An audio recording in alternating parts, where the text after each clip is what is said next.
ಇಂದೇ ಡೌನ್ಲೋಡ್ ಮಾಡಿ ಮತ್ತು ನಿಮ್ಮ ನೆಚ್ಚಿನ ಶೋಗಳನ್ನ ಆನಂದಿಸಿ. ದುರ್ಗಾ, ಇಲ್ಲಿ ನೋಡು ಸ್ವಿಮ್ಮಿಂಗ್ ಪೂಲ್ ಎಷ್ಟು ಚೆನ್ನಾಗಿದೆ.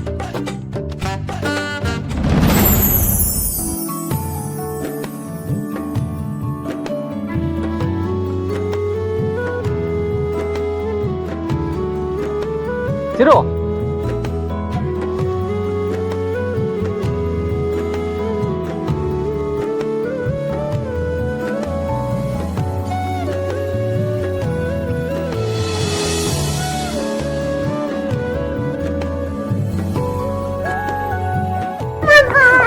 ಮೇಡಮ್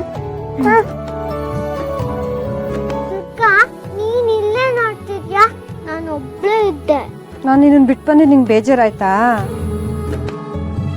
ಏನು ಮಾಡೋದು ಪುಟ್ ಮೇಡಮ್, ಈ ಮನೇಲಿ ನಂಗೆ ಗೆಳತಿ ಅಂದರೆ ದೀಪಾ ಒಬ್ಳೆ. ಅವಳು ಎಲ್ಲ ಹೊರಟೋಗ್ಬಿಟ್ಟಿದ್ದಾಳೆ. ನೋಡು, ಚಿರಾಗ್ ಅವ್ರ ಹತ್ರ ಮಾತಾಡ್ತಾ ನಿಂತಿದ್ದಾರೆ. ದೀಪಾ ಬೇಗ ಬಂದಿದ್ರೆ ಚೆನ್ನಾಗಿರೋದು. ಅಲ್ಲಿ ಹೋದ್ರು. ಯಾರು? ದೀಪಾ. ಹೌದಾ? ಹೋಗ್ಲಿ ಬಿಡು, ಏನೋ ಕೆಲಸ ಇರ್ಬೇಕು. ಇತ ಪುಟ್ಟ, ನೀನು ಒಳಗಡೆ ಬೋರ್ ಆಗ್ತಿತ್ತಾ? ನಿಂಗೆ ಗಾರ್ಡನ್ ತೋರಿಸ್ತೀನಿ ಬಾ. ಫ್ಲವರ್ಸ್ ನೋಡಿದ್ಯಾ ನೀನು?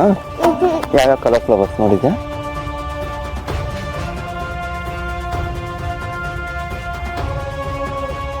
ನಾನು ದೀಪಾ ಹತ್ರ ಹೋಗ್ತೀನಿ. ದೀಪ ಹತ್ರ ಯಾಕೆ? ದೀಪ ಎಲ್ಲ ಹೋಗಿದ್ದಾಳೆ, ಅವಳು ಬರೋ ಸ್ವಲ್ಪ ಟೈಮ್ ಆಗುತ್ತೆ. ಟೈಮಾ? Time I mean it will be fine ಅಂತ ಅಂದೆ.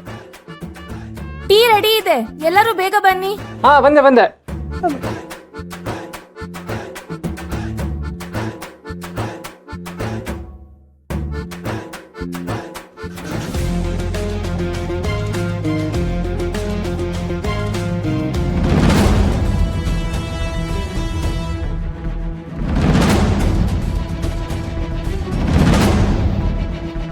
ದೀಪಾ ಅಲ್ಲಿ ಹೋದ್ರು.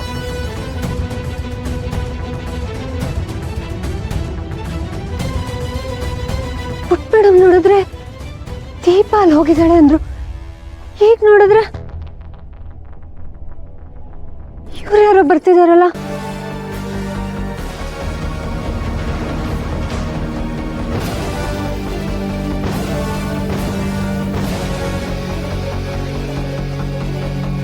ಅಯ್ಯೋ, ನನ್ ದೀಪ ಚಪ್ಲಿನ ಹಾಕೊಂಡ್ ಬಂದ್ಬಿಟ್ಟೆ. ಇನ್ನೇನಾದ್ರೂ ನಾನು ಹಿಂಗೆ ಹೊರಟೋಗಿದ್ದಿದ್ರೆ ದೀಪನೇ ದಿಶಾ ಅಂತ ಎಲ್ರಿಗೂ ಗೊತ್ತಾಗ್ಬಿಡ್ತಿತ್ತು.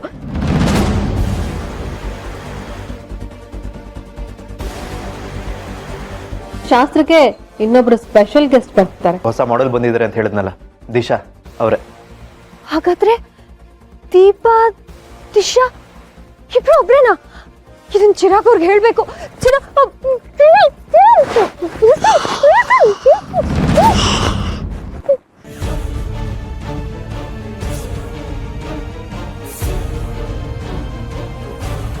ಹಸು, ದೀಪಾ ದಿಶಾ ಇಬ್ರು. ನನಗೆ ಗೊತ್ತು, ದೀಪಾನೇ ದಿಶಾನೇ ದೀಪ. ಹಾಗಾದ್ರೆ ನಾನೀಗ ನೋಡಿದ್ದು ದಿಶಾ ವೇಷದಲ್ಲಿರೋ ದೀಪನ್ನ. ಹೌದು. ಅಲ್ಲ ಬಾಸು, ಹಾಗಾದ್ರೆ ಈ ವಿಷಯ ಎಲ್ಲರಿಗೂ ಹೇಳ್ಬೋದಲ್ವಾ? ಆಗಲ್ಲ, ಅದಕ್ಕೆ ಕಾರಣ ಇದೆ. ಏನ್ ಕಾರಣ? ಅವನಿಗೆ ಸೌಂದರ್ಯನೇ ಮುಖ್ಯ. ಸೌಂದರ್ಯಕ್ಕಿಂತ ವ್ಯಕ್ತಿತ್ವನೇ ನನ್ನ ಹಸ್ಬೆಂಡ್ಗೆ ಮುಖ್ಯ ಅಂತ ನಾನ್ ಸಾಬೀತು ಮಾಡ್ತೀನಿ.